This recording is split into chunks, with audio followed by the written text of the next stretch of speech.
It started as a headache. Now a dead woman is mimicking everything people say to me.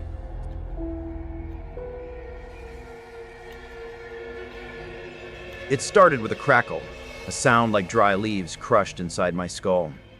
Then came the pain. A white-hot spike driving up from the base of my neck, wrapping around my head like a crown of thorns, and pressing right behind my eyes. I swung my legs over the side of the bed, the cheap hotel carpet rough against my feet. My room was on the 19th floor, and the city lights painted shifting patterns on the wall. I fumbled for the lamp on the nightstand, its weak yellow glow doing little to fight the darkness that seemed to be pooling in the corners of the room. I was sure I had some ibuprofen in the drawer. I pulled it open, my fingers digging through a tangle of charging cables, old receipts, and a couple of those little plastic hotel shampoo bottles I always steal. I found the bottle. Empty. Of course. With a sigh that felt like it scraped my lungs raw, I tossed it back in. The bathroom felt like a sterile icebox.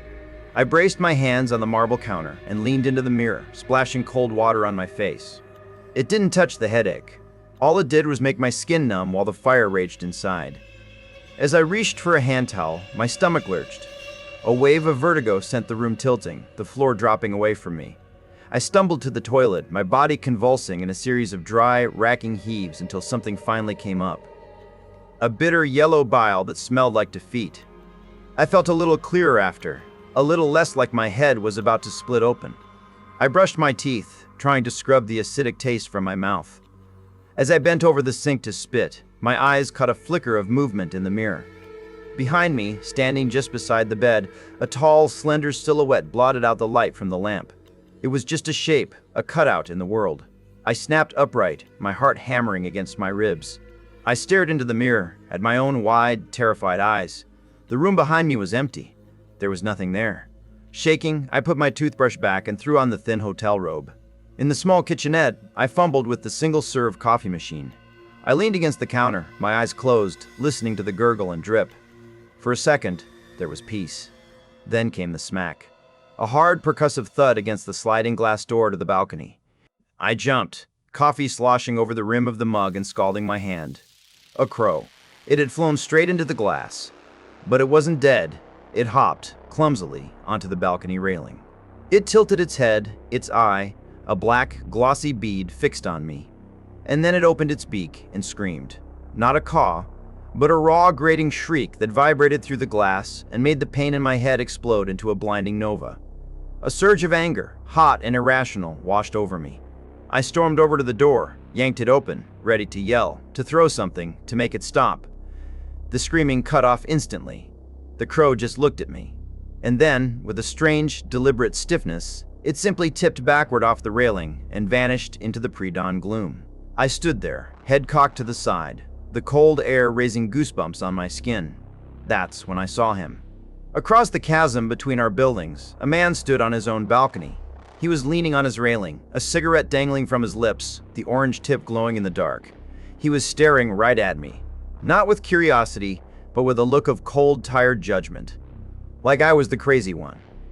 I just stepped back inside, pulled the curtain shut, and tried to drink my coffee. The caffeine didn't kill the headache, but it dulled the edges. I figured I might as well use the hotel's perks. A sauna might sweat the rest of this poison out of me. I grabbed my room key and headed for the elevator. The hallway was silent, the air still and heavy.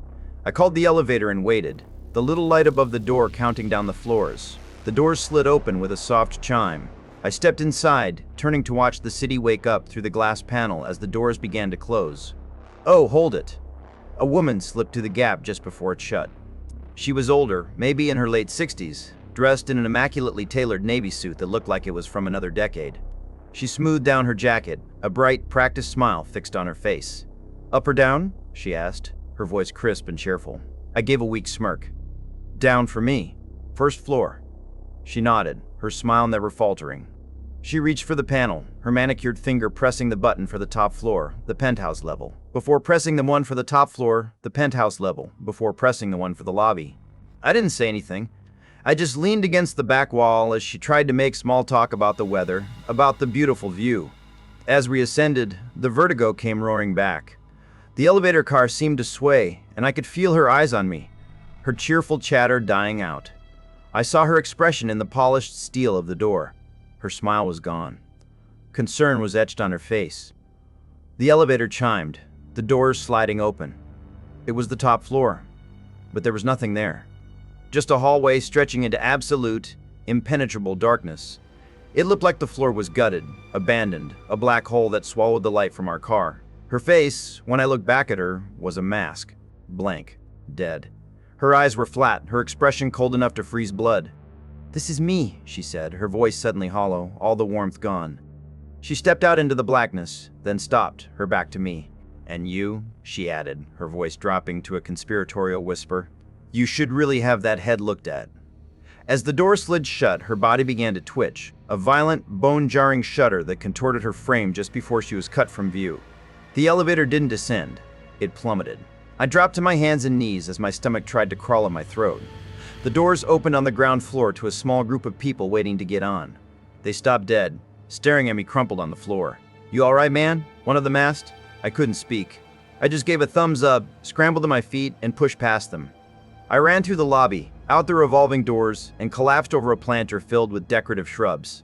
I heaved, expecting more bile, but what came out was black, a thick, tar-like substance that splattered over the leaves and stained the pavement like crude oil. On my knees, gasping for air, I saw a crow, maybe the same one, dive out of the sky and buzz the guy who had spoken to me in the lobby. He yelped and swatted at the air as the bird soared back up, a black speck against the gray sky.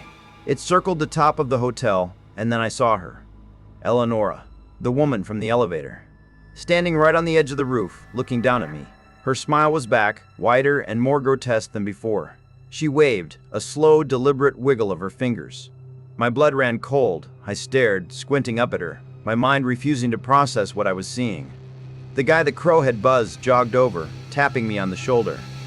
"Hey, watch yourself, buddy. These crows are nuts today, really pissed about something." Just as he finished the sentence, she fell. She didn't scream, she didn't flail, she just dropped. But she didn't hit the ground with a sickening smack. She landed beside me in the patch of black vomit with the impossible, weightless grace of a falling leaf. There was no impact, but then came the sounds. A series of wet, sequential cracks as her bones rearranged themselves under her skin, her limbs twisting into unnatural angles. She lay there, a broken puppet, smiling that awful wide smile up at me. Her eyes were completely black, and the same viscous liquid I had puked up was leaking from their corners. No one else saw her. The guy was still looking at me, his brow furrowed with concern. "Hey man," he said, "you okay? You look like you're seeing ghosts. You might need to get that head checked out." As he spoke the words, her smiling, unmoving lips moved too. A dry, rasping whisper, perfectly in sync with his voice, echoed his words. "You might need to get that head checked out." I didn't scream. I just ran. I sprinted down the street, not looking where I was going. Just sprinted down the street, not looking where I was going, just needing to get away. After a block, I risked a glance back. The broken woman was gone. The puddle of black liquid was gone. The guy who had tried to help was just standing there, hands on his hips, staring at me with a strange, blank expression. Then I heard it. That horrible, grating shriek. I looked up. The crow was back on my balcony on the 19th floor. I watched it launch itself into the air and fly across the street, over to the other building. And there, on his balcony, was the smoker. He took one last drag from his cigarette, flicked it over the edge, and looked directly at me. He didn't look concerned. He didn't look angry. He just shook his head slowly, a look of profound, damning pity on his face, before turning and disappearing back inside his apartment. Maybe he's right. Maybe they're all right. Maybe I do need to get my head checked out.